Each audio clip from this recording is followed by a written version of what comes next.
Kishi Adasobo ní ìpínlẹ̀ Ọ̀yọ́ mọ̀pó ẹkùn àgbèwá o. Adúpẹ́ f'Elédùmarè ọba dániwáyé, ọba mọ̀rímọ̀rí, ọba tí mọ̀rí ọmọ tuntun. Rámọ́tàláì mọ̀láwá bá dúpẹ́ ọmọ ọlọ́jọ́ bí tòní. Ọláníkẹ́ Àdùnní ó kú ọjọ́ bí rẹ. Ọ̀pọ̀ èèyàn ló fẹ́ ṣerú eléyìí tọ́lọ́run ọba òjì ọba wọn láyé. Tìẹ́ tọ́pẹ́ kó o máa bá wọn yọ̀ ṣẹ̀ṣẹ̀. Ìwọ lọmọ Kishi Adasobo.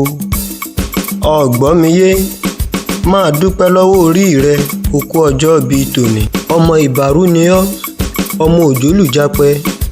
Ìgbà Kishi ò gbọ́dọ̀ jewé ọgbọ́, èyí tó bá jewé ọgbọ́ bàbá rẹ̀ ló jẹ. Wọ́n lọmọ láyọ̀ǹgú, ọmọdé nígbó ìgbére, wọ́n lọmọ yárùngú.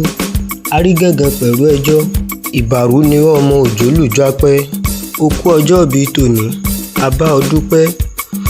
Àdùnní o, àṣeyí sàmọ́dún láṣẹ Elédùmarè ọba.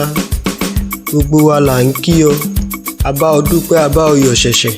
Ó kú ọjọ́ bí tòní, sàmọ́dún ẹ bá mi ṣàmì ẹ̀. Ọba níta ní ìforin ewì kí ọ. Ọmọ Ìlọrin ni mí, Ìlọrin Àfọ̀njá ẹnu dùn júyọ̀.